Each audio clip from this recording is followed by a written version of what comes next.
bayan. Ngayon, dahil napunta na nga ho tayo patungkol do sa ICC, o eto, nako. Yung sinasabi ko ho, mga bossing, na hindi uubra yung estilo na ginagawa nila sa Pilipinas, sa ICC, eh, wala. Lalo lang nakakapagpatagal. At lalong pinagtatawanan yung kanilang depensa. Bakit to? Sabi dito, ICC judge responds to Medialdea's statement that Duterte's transfer was gross abuse of process. Ayan.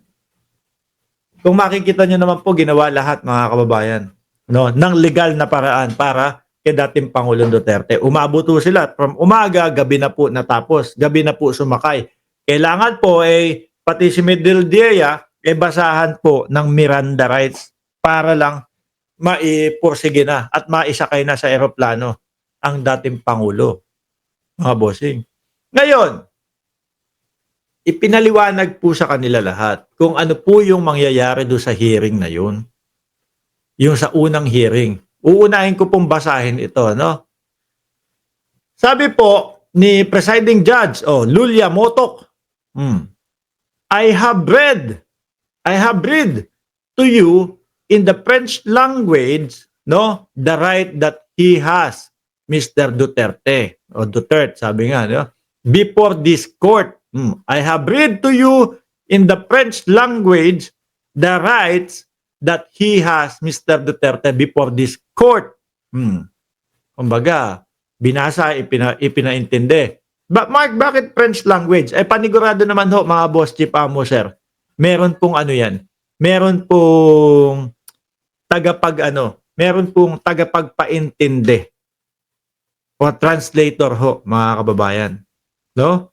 From French, ita-translate in English, mga bossing. Kaya naiintindihan din ho nila yung mga mangyayari at ini-expect o i-expect doon sa hearing na yon. Before this court, and I like to specify once again that this is an initial hearing in order for Mr. Duterte to be aware of his rights and the charges against him. Ipapaintindi kung ano yung mga nakakaso o yung mga reklamo kay dating Pangulong Duterte at kung ano yung kanyang mga karapatan. Yun lang yun. No, simple lang. Bibigay namin, gusto lang namin malaman, no, at marinig galing sa inyo na naiintindihan nyo yung reklamo sa inyo. Wala nang achu-chuchu, wala na. Sabi ko nga sa inyo, bawal ang K-drama. Bawal ang drama sa ICC. Bawal ang drama sa korte sa labas ng Pilipinas. Kasi pa naman ito bumanat si Medialdea, I invite the registry representative to present today in court to explain to the judges exactly how they believe, no, this transfer was anything other than a gross abuse of process. Hindi ho pag-uusapan yan ngayon. Wala pa hong ganun, mga kababayan. Ang tanging gagawin lang po sa unang hearing, ipaliwanag yung karapatan ng dating Pangulong Duterte. Siguro, inaantok pa ho si Medialdea. Kaya ganun yung kanyang, kaya ganyan. Siguro, mga nagmamadali. Paawa effect ang tirada nila. Dahil yung nakita naman ho natin yung dating Pangulong Duterte, unang banat pa lang po, pangalan pa lang po ang itinatanong, ibang-iba na. Ibang-iba na doon sa ipinakita niya. 4 na araw makalipas doon sa Hong Kong.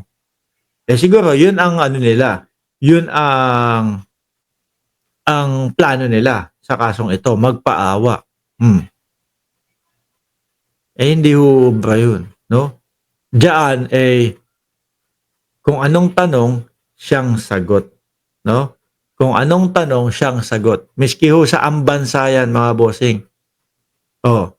Basta labas ng Pilipinas. Siguro, nasanay ho sila. Akala nila, ganito kasi sa Pilipinas, paawa ka. Yung humanap ka ng mga butas, para hindi matuloy yung ano, yung kaso o para ma-acquit yung kliyente ko, et cetera. Hindi uuso yan diyan, 'no? Sagutin mo yung aming mga katanungan. Kung ano ang instruction ngayon, yun lang ang mangyayari sa araw na ito. Hmm. Siguro atat po, 'no, na magpaawa sila, mga kababayan. Eh, wala hong awa dun, mga bossing. Bakit 'to? Oh, kasi alam nila may mga tao na tumatangis, umiiyak na sinasabi nila na sila ay nabiktima ho, mga boss. 'Di ba? 'Pag tayo ho ay nasa labas ng bansa, Estados Unidos man o kung ano mang bansa, lagi niyo pong tatandaan, 'no, 1+1 = 2. Kung anong tanong, yun ang sagot. Hindi puwede yung paligoy-ligoy, hindi puwede yung kung ano-ano pa. Yung papaikutin mo yung tao, hindi huhubra yun dun.